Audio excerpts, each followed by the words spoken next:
एखादी क्राईमची बातमी आली की आरोपीला पोलीस कोठडी सुनावली आहे किंवा न्यायालयीन कोठडीमध्ये ठेवण्यात आलंय असं तुम्ही बऱ्याचदा ऐकलं असेल, वाचलं असेल. परंतु तुम्हाला या दोन्ही कोठडींमधला फरक माहितीये का? कारण बऱ्याच जणांना हे दोन्ही सारखंच असतं असं वाटतं, परंतु तसं नाहीये. या दोघांमधला नेमका फरक आपण या व्हिडिओमध्ये पाहणार आहोत. नमस्कार, मी पूजा उजगरे आणि तुम्ही पाहताय जय महाराष्ट्र.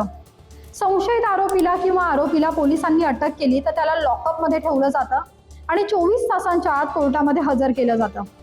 गुन्ह्याची उकल करण्यासाठी, तपास करण्यासाठी आम्हाला आरोपीचा काही दिवस ताबा हवाय अशी विनंती पोलीस कोर्टाकडे करतात. यानंतर त्या गुन्ह्याचं गांभीर्य लक्षात घेऊन आरोपीला पोलिसांच्या काही दिवस ताब्यात दिलं जातं. यावेळी पोलीस वारंवार आरोपीची चौकशी करतात. ज्या ठिकाणी गुन्हा घडला असेल त्या ठिकाणी नेऊन चौकशी करण्याचे, पुरावे गोळा करण्याचे अधिकार यावेळी पोलिसांना असतात. पोलीस कोठडीमध्ये असताना पोलीस बऱ्याचदा आरोपींवरती काही कठोर ऍक्शन सुद्धा घेतात आणि जास्तीत जास्त 15 दिवसांपर्यंत पोलीस कोठडी वाढवता येते. त्यानंतर न्यायालयीन कोठडीमध्ये आरोपी तुरुंगामध्ये असतो, तो जेलमध्ये असतो. पोलिसांना त्याची चौकशी करता येत नाही आणि जर करायची झाली तर कोर्टाची स्पेशल परमिशन घ्यावी लागते. आरोपीला जामीन मिळवण्याचा अधिकार असतो आणि त्याला जामीन मिळाला तर तो न्यायालयीन कोठडीमधून मुक्त होतो. न्यायालयीन कोठडी जास्तीत जास्त 60 दिवसांपासून ते 90 दिवसांपर्यंत वाढवता येते.